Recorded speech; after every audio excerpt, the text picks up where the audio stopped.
and welcome to Page Turners, a bookish podcast. Each week we choose a different book to read and then we come together and we talk about it. Just think of us as your book club best friends, where you can read along throughout the week and then, listen to us and berate us for our wrong opinions or, cheer when we get it right. That's Amy. And that's Liv. Hey! Yay. How are you? I'm very well. How are you? Yeah, good. Oh, I wasn't too near the microphone. Yeah, I'm good, thanks. Do. I was just leaning down. It's leaning down. It's natural. What have you been up to? What are you going to be up to? Alex and I, that's my lovely husband, we'll have been married for 5 years at the end of the week, so we're going away. Sneaking off to the north of England for just a nice little weekend. There's a big bookshop there called Barter Books. It's in Alnwick. Highly recommend. It's one of the largest second-hand bookstores. I'm going to say, I think it's in the country. It may have used to have been in Europe, but I don't think it is anymore. But it's a great system. You bring in books, they give you money for the books based on the value of them. There's only a couple of quid per book, and then you use your account money to go and buy books that they have. And where will you find these books that you wish to take? Yeah, no, that is very fair. I do hold on to my books, as you can see around you. I do, yeah. But the acoustics in this room are fantastic. Well, it's all the books. And the smell, I think, is really good too. The smell's good. Gets us going for a bookish podcast for sure. Absolutely. What about you? What are you doing? Well, my lovely husband is travelling for work right now, so he should be getting on a plane very soon to fly back from Florida. So that'll be great. So we'll just see how his week went. And then the house is finally sorted. Woohoo! You have your moving date. We do, and we have all the really horrible admin-y stuff done now, so it's just all the exciting bits like picking paint and buying furniture. Yeah, so that we might do some of that this weekend, I think. Yes. Is Florida warm in January? Well, for the American listeners, when Rudy arrived last week, it was 2 degrees. Oh wow. Yeah, so it was a bit of a shocker. And I think the hottest it got was 20, 21 or 22, so it's not been that hot. I mean, that's still pretty hot for us, though. Yeah, for us.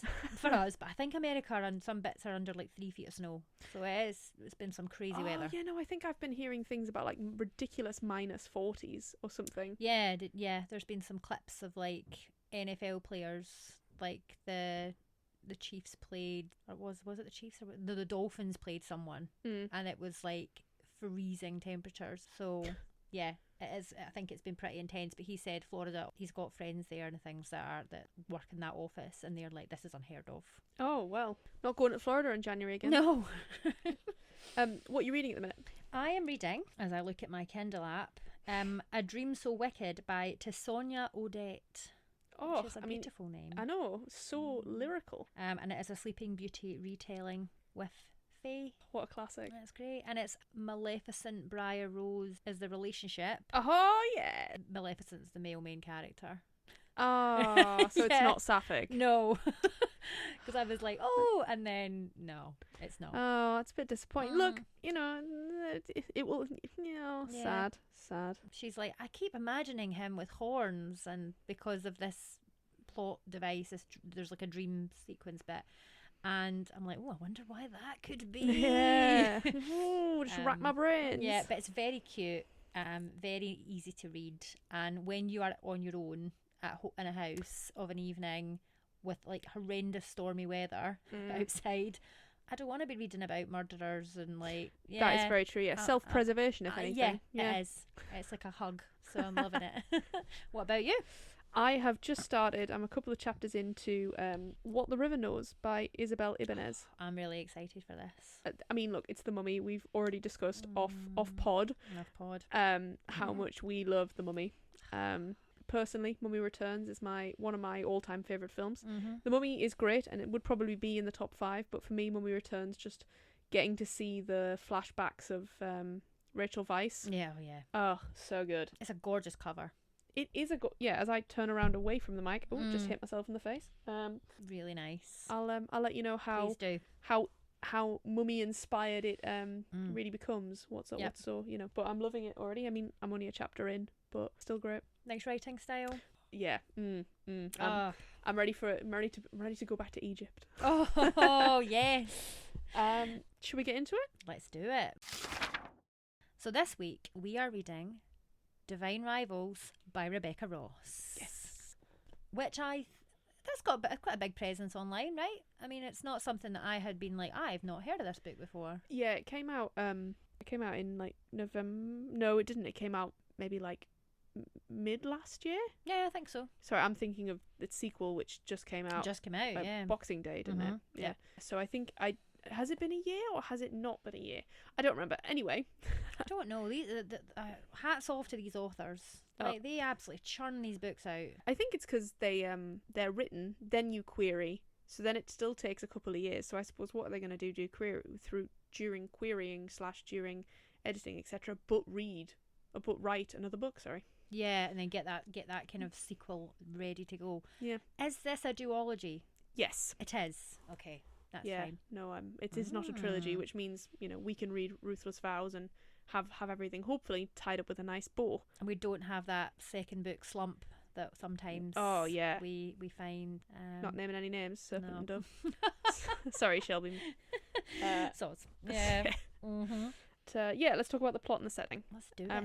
So obviously, setting's a really interesting one. To be honest, Amy and I couldn't remember where it was set. No. And we had a bit of trouble, and I just found it on a random page. But to be fair, Amy was very clever and was like, "It's the Orth Gazette, so is it Orth?" And then we've actually found something that confirms it. Yes, it is Orth. Yes, it is. Well done. Yeah. Well done, you. Thanks. Well, yeah.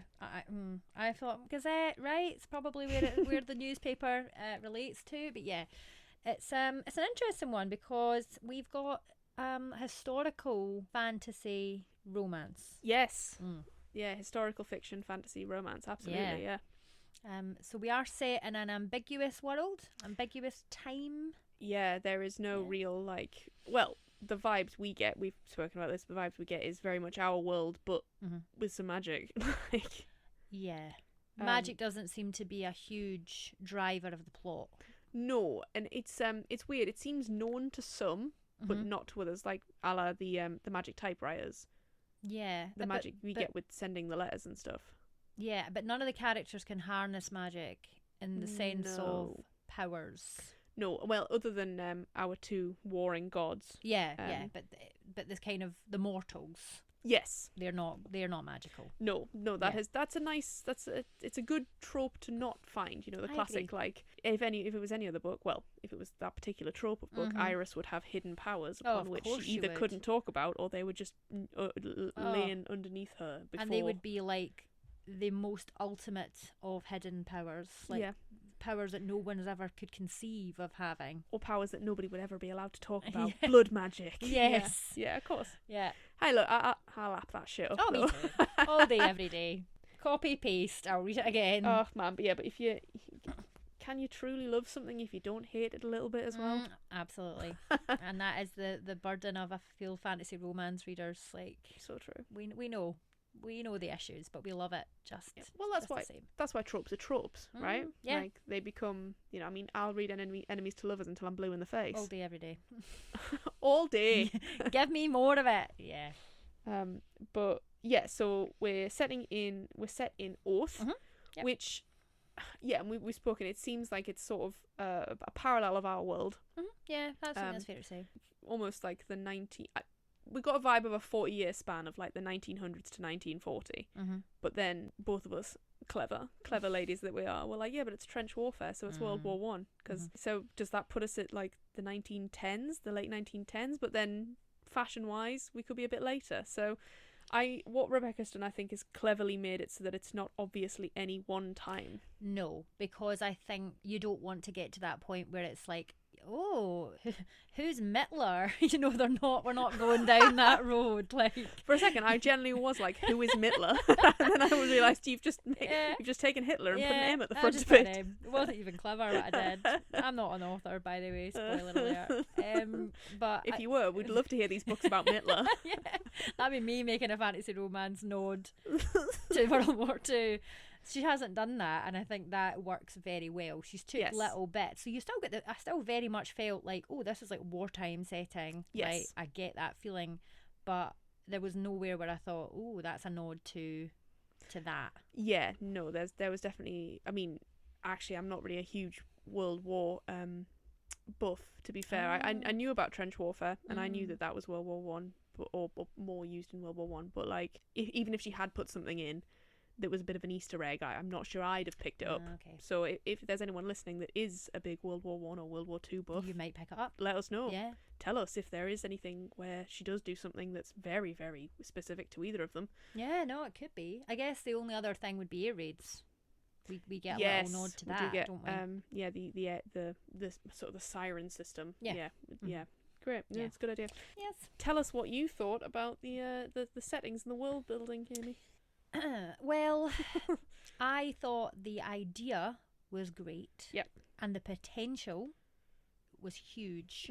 But I did find it quite difficult to picture Oath. Yeah. Not so much the second setting, because we do change setting. Avalon Bluff. Yeah. Yeah.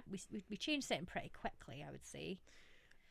Yeah, I think we get about, 30% through? Yeah. Before we're a third or a quarter of the way, I would say. But for me, with Oath, maybe it was deliberate. Maybe it's meant to feel like this kind of grey, drab place, like very urban environment. I felt. Yeah, if it's not like one, if you've seen one city, you've seen them all, sort of thing. Yeah. Maybe that was the idea. But for me, I couldn't grasp onto much to give me that really strong picture of what it was like to live there. And what about you? What did you think? I sort of imagined New York City. Okay. Which bit of a just in the idea of like the sort of the sprawling endlessness of like you said, drab grey buildings and the way she gets to work and the apartment she lives in and that sort of thing. But then you've got Roman's house, and that doesn't seem as New York, to be fair. No. But I think I think with the potentially the reason I thought of New York is the focus that we get zeroed in on the newspaper. And that idea of like the New York Times. Yeah. And, like, that was a terrible accent, and I will never be doing it again. Thank you, and good night. What killed the podcast, guys? It was Olivia attempting to do a really bad New York accent. But that's how I felt. But I wondered whether maybe we don't find as much about the setting because the war's not there. Like she says specifically, like. And the bit I've just read to find out that it was called Oath is that it's 600 kilometres west of Oath, so it doesn't touch them.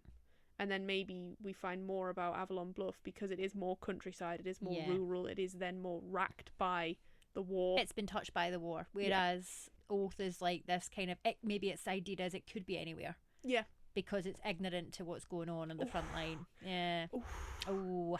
Yeah, no, that's a good point. Thank you. Yeah, I didn't think about that before, but no, I like that. What did you think about the idea that the two main characters, our female main character and male main character, knew each other from the very beginning? Because we don't get that too often in what I've been reading recently. Oh, right, we come and she already knows who he is because we get her point of view, and she is very much like, oh, there's that dickhead. Yeah, they don't meet. We do not see their meeting. No. Do you know what? I kind of liked it.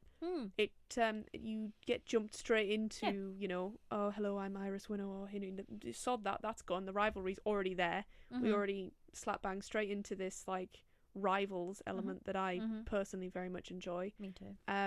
But no, I didn't think about that as a sort of a twist on that trope. We do normally tend to see people meet each other, and it's always in a way of like inconvenience. One of them steals the other's cab, or like one of them like takes something from the other, and or they bump into each other and don't help each other pick up their dropped things. Yes, generally the male is like, "Watch where you're going, little woman." Yeah, and I think the rivalry made sense. Yes, it was like there was a right setting for it. They were both going for the same job. They knew there was only one.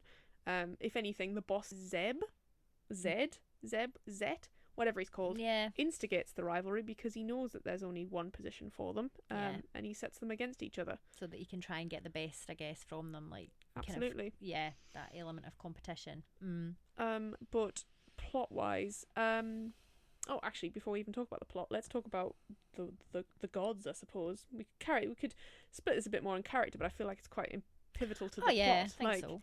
The reason we're at war is because one god has called she's sung to the forces of humans, I suppose, and well, we talked about it a bit like conscription, really, almost like magical conscription. Magical conscription, and a little bit like kind of dark and like answering the creepy. call and almost she's almost justifying her war because the humans, well, they aren't conscripted, but there is a siren element to that song. Yes. Like, you know, nice, because we meet Iris' brother at the beginning, and he you know, is called to war.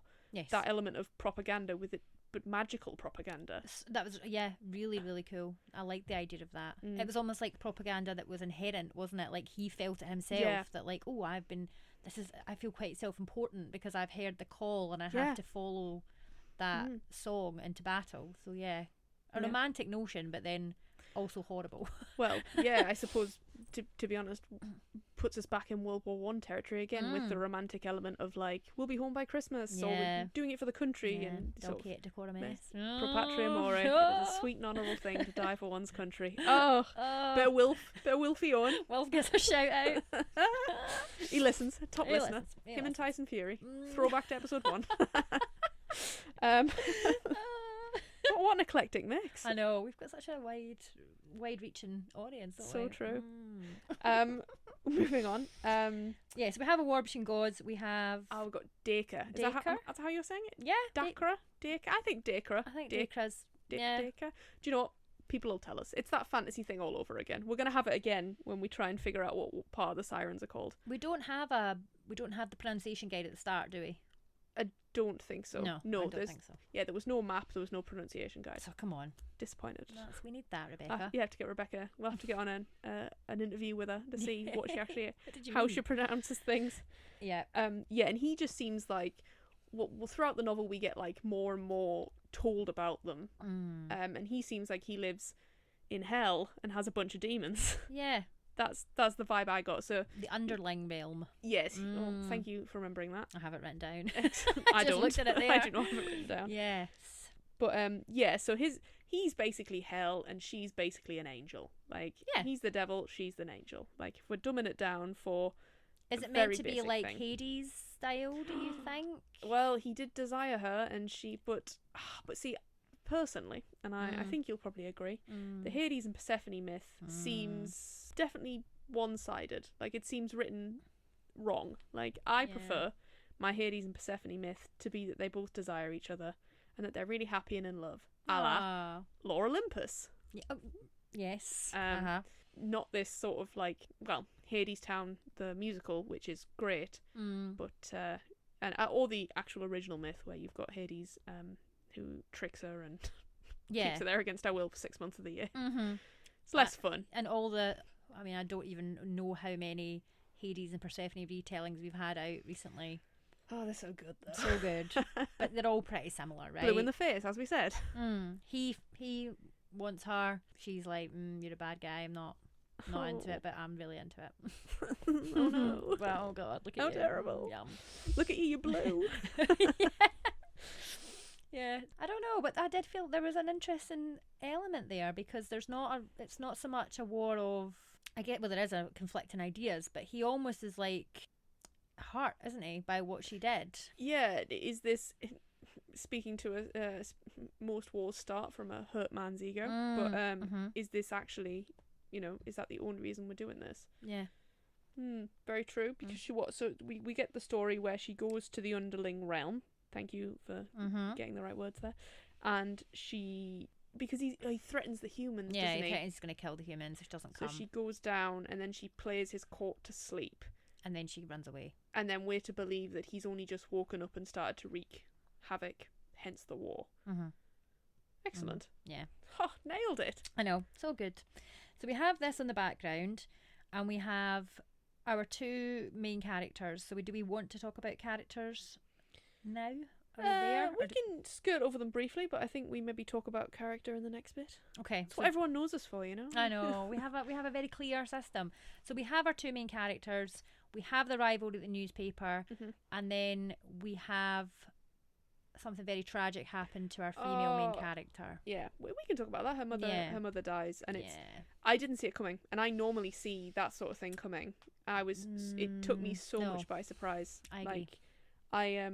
And then she writes her obituary, and it's so beautifully woven in because she's late on the first day of the week, she ends up with the obituaries for the week, and then oh gosh, yeah, it's almost portent me. that she ends up having. She writes her own mother's obituary, and that. I cried. I remember lying in bed, and the tears. I cried at that bit. The tears were going like horizontally across my face because I'm lying sideways. When you have like a tear going from one eye into another eye, and it's like, oh no. Yeah, and I remember. I'm surprised I didn't wake Alex up. It was not full body sobs, but it was quiet crying. I was there. I was there, right there with you, crying along. Yeah, no, definitely. And we did have that little trope where the mum suffers with alcohol. Yep. Yeah, she finds that difficult, and then she kind of cleans herself up. She's making a lovely effort. Things are going to change. Things are going to be different because poor Iris is really struggling, with everything and having to support the family. They have that last lovely scene where she does her hair for her, and then she's killed because she goes out and she unfortunately succumbs to. Yep. Oh, yeah, just her demons, brutal. and then hit by a bus. Yeah. Or like some sort of. I thought it was a tram. Some sort of public transport system. Yeah. Something. Yeah. And it gives and it takes away. Yeah.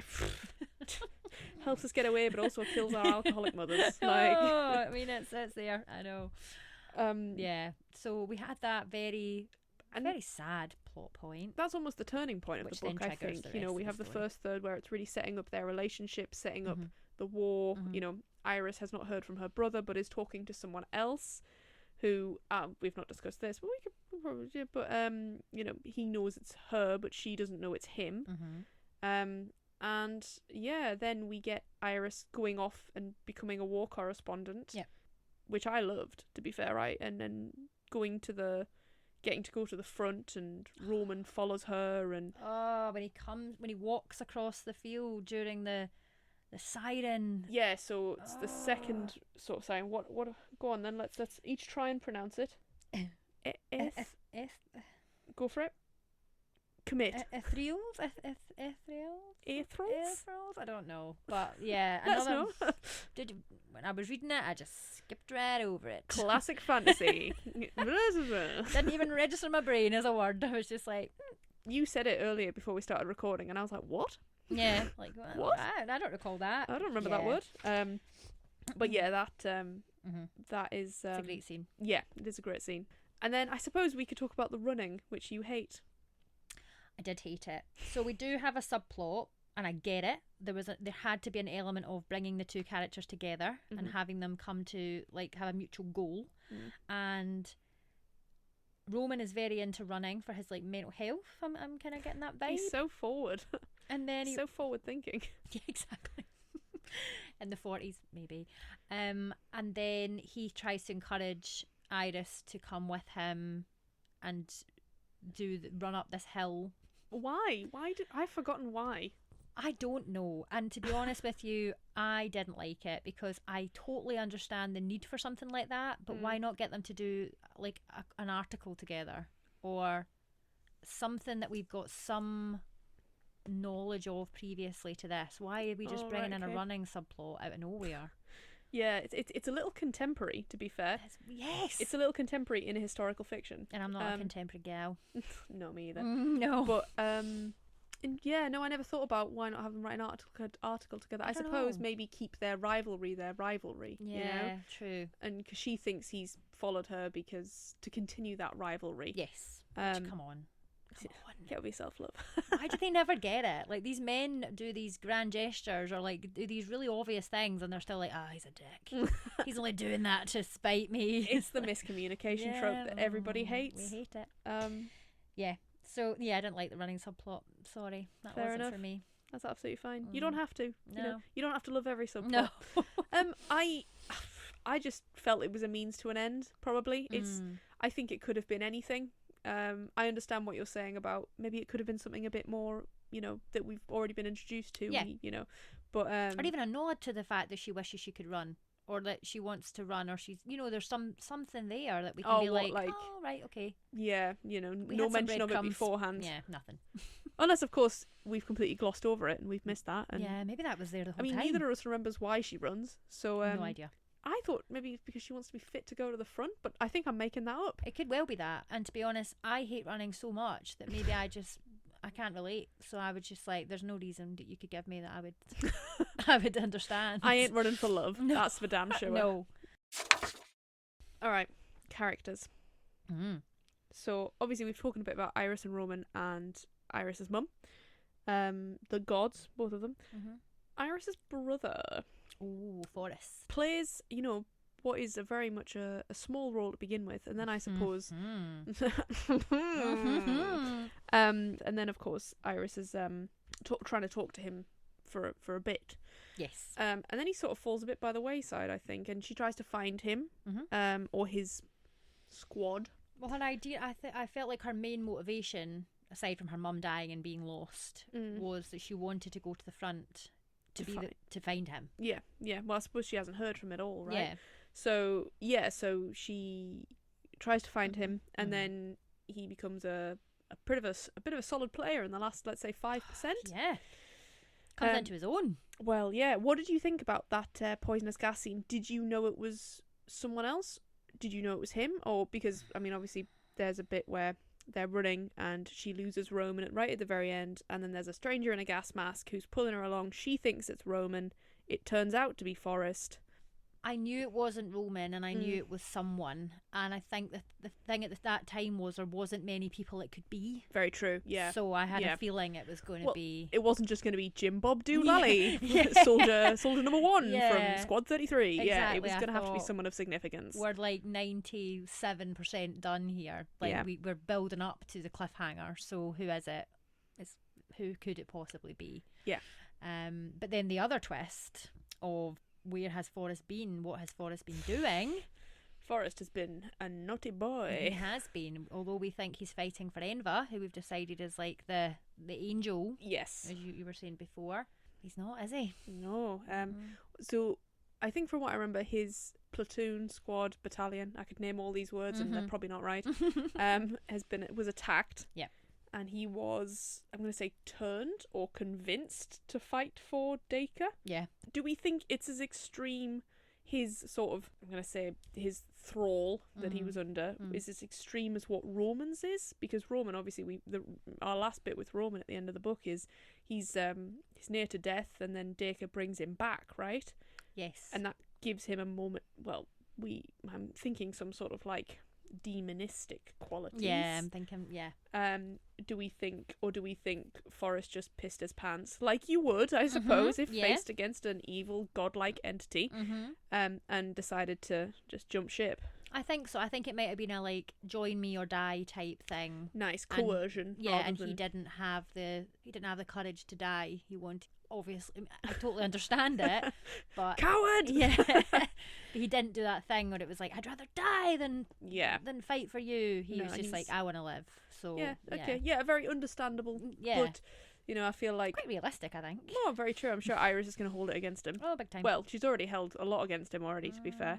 Judgy. I also think, like, no offense to Iris, I know it's probably disorientating trying to run away from gas, but like, you know what the man you've just married and had sex with and like been like in a rivalry with for however long looks like. I know. Like, I know. And I get it, it's probably real disorientating, but we all know it's not Roman. Exactly. And how we're do not you there. not know? You're in the moment. Exactly. Yeah. It's that classic kind of, you sometimes just have to suspend disbelief, don't you, and be like, okay. It moves the plot along quite nicely. Yeah. Speaking of, I just mentioned their marriage. Shall we talk about the culmination of what brings our heroes together? Yep. So they're both war correspondents. They then go to the front. Another moment of sadness, obviously, of course. When they're in the trench, it is bombed. It's bombed, yeah. And the entire Sycamore platoon, squadron. Best thing is, Amy was like, oh, do you want to talk about the Sycamores? And I was like, who the fuck are the Sycamores? They're the trees. And Amy went, it's the squadron. I went, yeah, you know, we should probably talk about them. we should bring them up. They all die. Yeah. Including Lieutenant Lark, who's like her little bud, who she's really had a nice bond with. He's a bit of a sexy flirt, to be honest. I think there was a little bit of some in there. Well, you know. He had to die. So that's true. Not convenient. Yeah, no. Yeah, that was so sad. Oh, I cried at that bit. I think I did. I was just more worried about Roman, to be honest. No, understandable. Yeah, that was also really sad because obviously they were getting, all the casualties were getting taken back to Avalon, weren't they? Yeah. And then it was like, how are they going to decide who goes? And she was left. And, yeah. And yeah, she finds his bag, which has her letters in, and she is, I'd say, unreasonably angry. Totally agreed. Like, you're sending that into the beyond. You don't know who that person is. In fairness to her, she thinks she's just hiding it in a thing, or well, she knows she's sending it into the ether. Actually, yeah, no, now I think about it, fuck what I'm saying. Yeah, she knows she's sending it into the ether. Yeah. And someone's picking it up and writing back to you. Yeah. So I mean, it could be anybody, right? Yeah, and I get maybe a bit deceptive, I suppose. Maybe she takes it wrongly. She initially thinks that he's doing it as almost like insider research in their competition, right? She thinks it's part of a game, which I was just like, oh, why do we always think it's a game? Like, because we have no self-esteem. No, none. And because most of the time men will play games, yeah, but true. Not book boyfriends. No, book boyfriends didn't do that. Come on, Not give to us us. some joy in the world. Don't take that away from us. Both of us very happily married. Yeah, for a very long time. Fuck our We're just husbands. saying 5 years. Yeah, so I understand. Again, yeah, we need something. We need that third act fallout, don't we? Yeah, she holds on to it, I think, potentially a little longer than, well, I would have, because have you seen the pictures of Roman? And the fan art of Roman? I know, that front cover art is gorgeous. See, actually, we could speak about the front cover art for a second. Yeah. I think they look too young on the front cover. Yeah. Don't get me wrong, it's stunning, and the artist has done an incredible job, but I've seen fan art where they look a bit more mature, and I prefer that. Well, yeah. Rather than children. Yes, but this is YA though, right? Is it? Oh, I suppose probably we've got an ultimate. Well, there's a closed door element, and well, how old are they? I would have thought they were 20s. I think they're in their 20s. I think all 18-year-old Iris Winnow. That's literally the first line of the no. synopsis. All 18-year-old Iris Winnow wants to do is hold her family together. Yeah, and I think Roman is 2 years older or 3 years older. Yeah, I thought he was in his 20s. So I suppose we are bordering YA. Yeah. Themes potentially a bit darker themes with war, etc. But yeah, we are very much entrenched in the YA. The YA. But they do still look like children. Whereas I prefer my men angular. Oh yes. saying that with not a very sharp husband. I don't mean in terms of cleverness. No. I mean in terms of his ridiculously realistic jawline as opposed to an unrealistic jawline. Mm-hmm. But yeah, so what were we talking about? You don't want a sharp boy in bed though. You don't want to be you don't want a sharp boy in bed with someone whose like jaw is like chiseled. Yeah, you don't want to be cuddling with a parallelogram. Nah. Like. No. So I always find that a bit boyfriends. I'm like, yeah, like I can see the appeal for sure, but for long term, everyday, day to day stuff, like you need a snug bud. Yeah, calm down. You're too attractive. And I feel bad about myself. Actually, yeah. I don't want to get ready every single day. Calm down. I would like to be in trackies today. Yes. No makeup on today, thank you. Yeah, she definitely holds it against him for a lot. Yeah, he sort of like the kiss is a little strange in the hospital. Oh yeah, that's right. But I think let's move on about it. There are more important things for us to discuss. Well, there's a frickin' proposal and a wedding. Yeah. Okay. Well, obviously, I'm gonna let you speak, and then I'll say what because we've talked about it, and you've sort of brought me around a bit. I think. Well, all I've said is because I was kind of live writing notes down as I read the book, and I just wrote proposal. Bit full on, but wartime, so fair play. And that's the only way I could really justify it in my head. But I don't like even a semblance of insta-love. I'm like, no, work for it. Especially in an element of like enemies to lovers, rivals to lovers. Like they have to hate each other for a really, really long time, and they have to. It's terrible. And this says a lot about me, and maybe we should explore it further in a therapy session. But it has to be like really toxic. And I will hasten to add that my own personal relationship is the least toxic of things. I have no enemies to lovers element with my husband. But Oh, not anymore, at least. Not anymore, no. But yeah, I want like it to be well earned and quite a huge juxtaposition to how they treat them at the beginning to how they end up. See, I think the difference for me there is, like, obviously neither of them hate each other at the beginning. No, you're right. And I think, to be fair, it is plotted out quite well in the sense that actually from the day they meet each other, it's not an insta-love situation, but they recognise something in each other. Yes, fair enough. That, you know, because they're obsessed with each other. Yeah. And they try to convince themselves it's competition, but it clearly isn't. No. So. And I think he accepts that way quicker than she does. Absolutely, yeah. And I think, which was cute. Yeah, I always enjoy he falls first. Me too.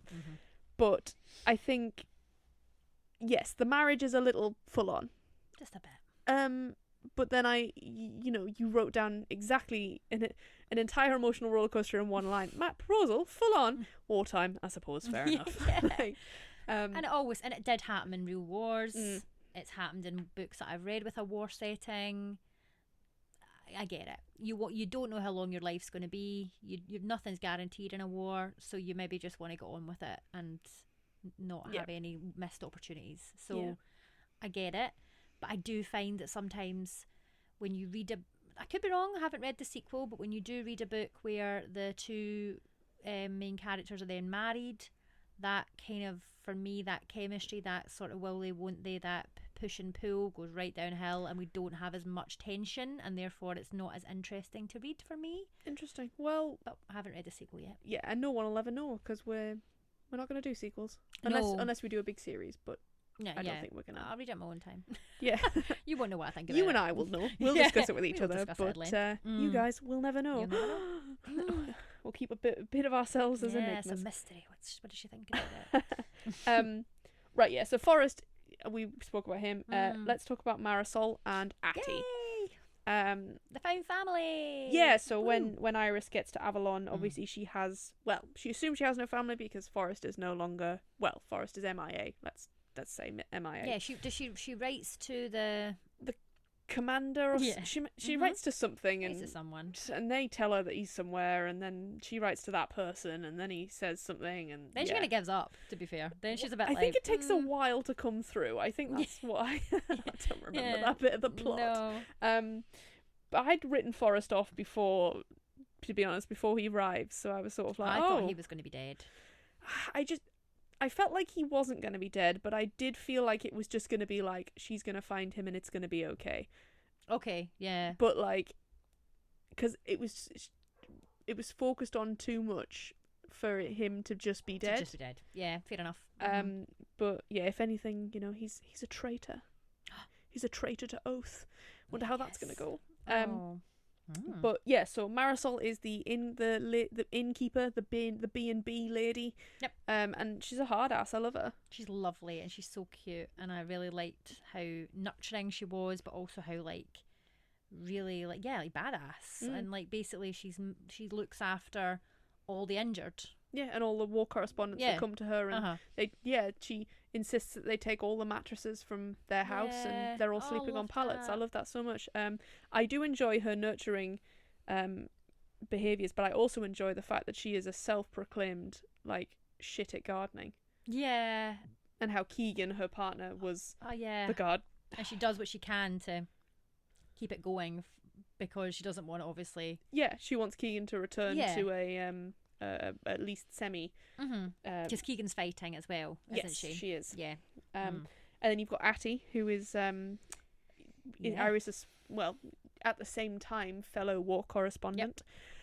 And she goes off to the front first, and she comes back. Well, I think they do Rebecca does make a point of making her physically changed, or visibly changed. I thought that was maybe a nod to shell shock. Which sure. I don't think we call it shell shock. I think it's a PTSD now, PTSD right? now, but I know that if we're thinking World War I, World War II sort of vocab, shell shock would have been the terminology, right? So I thought that was what that was about, that it was kind of a nod to war will change you, whether you kind of think it will or not. Whether you're on the sidelines or whether you're fighting, absolutely. I really liked them. I thought they were really quite solid supporting characters.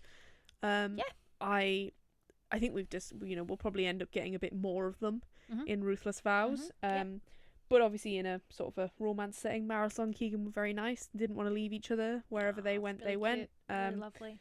But then I was trying to remember where we left them at the end of the book, and I think Keegan was away, but then Keegan's come back, and Marisol, Keegan and Atty they've managed to get away. Yes.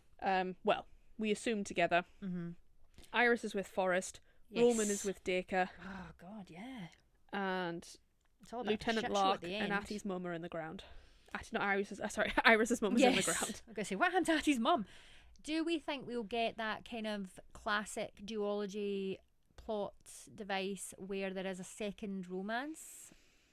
The thing is, with Marisol and Keegan, that's the only other romance, right? Or do we think we'll have Atty and Forrest? Oh, I don't know. It depends what Forrest is going to be like. Yeah, I would be hesitant to say that it would be similar to One Dark Window and Two Twisted Crowns. Which, you're all right. You're fine. I love that. Love that second romance. Yeah, no, I think you're right. Hesitant to think it will be set up that way because Atty is not with Forrest and Iris at the minute. But I'm not ruling out a second romance, but I would like to see potentially more of the Iris and Roman romance. Jesus. Be a bit more. Agreed. Agreed. I don't think there's any room for a second romance personally because it's not been set up. Yes.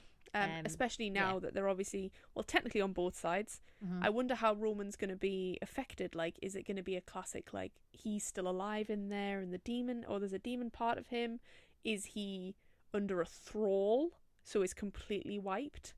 Is his memory gone? Yeah. Because Iris is going to, So we could get a kind of Curse for True Love. Have you read it yet? No. Oh, I can't tell you that then. Yeah, there's an element of that in there. Are we going to get more of a Carden and Jude vibe with the snake? Interesting, yeah. Ooh, okay. Does he know? Or is he totally gone? Removed? Is that part of him gone now? And is she going to have to bring him back? Yeah. Ooh, yeah. Well, we'll find out. You're never going to know. You will if you read it, but you won't know what we think of it. But yeah, although overall I thought all the supportive characters were great. And and obviously I know that you have your problems with the marriage. Yeah, but I mean, it didn't take away from the story for me. I didn't hate it. I'm not saying I'm sitting here going, oh, it ruined it. It was still really well written. I loved the characters. I thought it was very concise. I thought the way she only introduced a few was really well done. Unlike One Dark Window where we had every bugger. Oh, we had everybody. And we couldn't remember the names of anybody. And we had to write it all down beforehand. This for me was done well. Final thoughts? Ooh. Do you want to go? Do you want me to go? Go for it. Okay, so we always think of our final thoughts as would we recommend it to a friend? Yeah. So for me, in terms of setting and sort of the concept and the writing, because I actually really did like the writing. I thought it was really, really nicely done. Very pretty, but without being flowery. Yeah. I didn't ever get to the point when I was like, just get to the point. Yes. If you're looking for a really mature romance with a little bit of spice, no, you're not getting that here. Okay, fair. I suppose that caveat is it might not be for everyone, but give it a try. 100% give it a try. Yeah. You don't know, you won't like it until you've read it. You don't know. You just don't know. Whereas I will be telling fucking everybody about it. 5 stars for me. I loved it. I loved the setting. I'm really excited to see potentially more of the setting, more of the gods in the second book. I think the second book is going to change my... We don't score books. All right, but yes. But I think it's going to up. Yeah, you think as a duology you might potentially recommend it more rather than as a solo standalone book, which I see fair enough. I'll tell everyone to read it. Oh, probably not Alex though, because he's not really he's really interesting. He doesn't mind a romance, but when it's the whole point of the plot, I get that though. I do get that, and I think I'm kind of similar in that respect. It has to be really well done, but there has to be more to it. Yeah. I think perhaps I'm a little more forgiving in that regard, but I suppose it's why romance books exist, right? Romance books exist so there'll be a romance and you know that is the plot generally. Yeah. Whereas you've got historical fiction where you have a character or you have two main characters that are attracted to each other, the romance will spring up and if not, hopefully add to the story rather than take away. I also think for me, I like the stakes to be pretty high, and I think that's why fantasy romance in particular is so compelling, because you're like, the world will literally end. Yeah, and I suppose you have an element of that here with wartime, and I suppose there is, well, it's human enslavement we're sort of looking at, really, right, with Dacre. Okay, well, we'll do our second half of recommendations. So if you like this, you'll probably like. I think The Undertaking of Heart and Mercy by Megan Bannon. See, I've heard about this. I've heard it's very, very good example of enemies to lovers. I loved it. I thought it was incredible. I read it in like a couple of days. Very similar in terms of Boy Falls First. Love it. But then also the note writing is another element. They send letters to each other, and I think he figures out it's her before. So it's very similar in that plot element. And also An Enchantment of Ravens by Margaret Rogerson. A standalone, brilliant. I loved it. I'd say, again, He Falls First, which is a classic. But the relationship between the two of them, I think, is potentially a bit more playful, maybe. Ooh. So, okay. No, love them both. Get them out there. Get yourselves out there and read them. Yeah. So, yeah. Would you like to tell everyone what we're reading next? Yes. So we have went a little bit for a different route. Well, after two romantasy novels where we said we would try and be a bit different in terms of genre, we've sort of shot ourselves in the foot there. We have. And is it fair to say a book that you probably would normally not gravitate towards? No, this is a new one for me, and I'm ready. Okay. So it's got the longest title ever, and I will probably get it wrong. So The Southern Book Club's Guide to Slaying Vampires. You nailed it. By Grady Hendrix. Nailed it. Grady'd be proud. Oh, Grady. Very funny. I don't know if you've really looked at his social media presence, but he's No. It's good. It's good value. I look forward to it. Horror. Social horror. Yeah. And I have read it before, so this will be a reread for me. But this is a recommendation to me by you. Yeah, it's one of my favourite books of 2022. Yeah, 2022. We're in 2024 now, so I can't say last year anymore, so it's still like tripping me up trying to remember that. But yes, very strong, great characters, and some very scary scenes. Don't tell everyone everything. No. So but yeah, we'll see you next week. Let us know what you thought of Divine Rivals. Please subscribe, please follow us. We will keep doing this even if you don't, so you may as well jump on board. Yeah, we're going to meet up and talk about books anyway, so you might as well also join listen us. along. Yeah, absolutely. Anyway, bye guys. Bye. Happy Love reading. You. Bye. Bye.